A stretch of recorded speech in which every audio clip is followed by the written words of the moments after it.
আবু বকর নামাজে দাঁড়ায় কান্দে আর বলে, নবী, হাসরের ময়দানে যেদিন উলঙ্গ দাঁড়ায় যাব, আল্লাহ যদি ডেকে বলে, রে আবু বকর,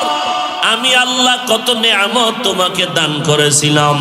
জান্নাতের টিকিট দিলাম 10 জনার সিরিয়াল 1-এ তোমার নাম রাখলাম। ও আবু বকর,